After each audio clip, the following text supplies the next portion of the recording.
Exodus 1.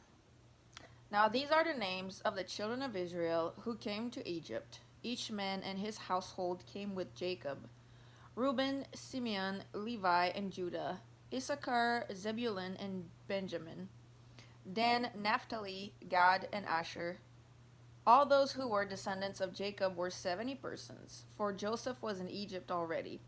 And Joseph died, all his brothers, and all that generation. But the children of Israel were fruitful and increased abundantly, multiplied and grew exceedingly mighty, and the land was filled with them.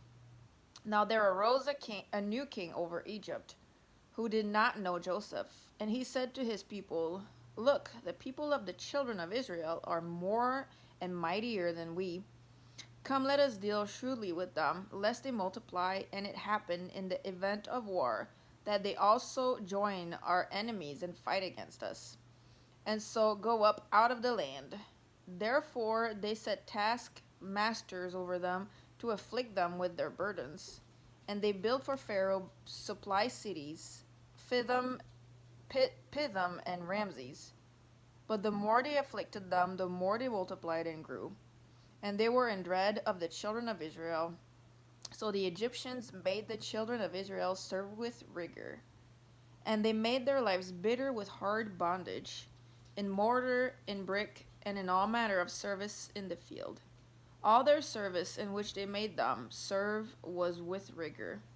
Then the king of Egypt spoke to the Hebrew midwives, of whom the name of one was Shiphrah, and the name of the other Puah. And he said, "When you do the duties of a midwife for the Hebrew women, and you see them on the birth stools, if it is a son, then you shall kill him, but if it is a daughter, then she shall live."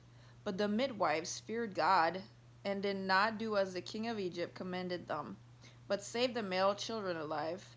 So the king of Egypt called for the midwives, and said to them, "Why have you done this thing, and saved the male children alive?"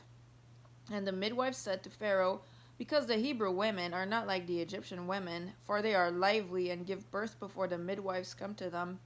Therefore God dealt well with the midwives, and the people multiplied and grew very mighty.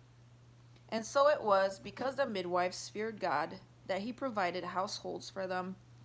So Pharaoh commanded all his people, saying, "Every son who is born you shall cast into the river, and every daughter you shall save alive."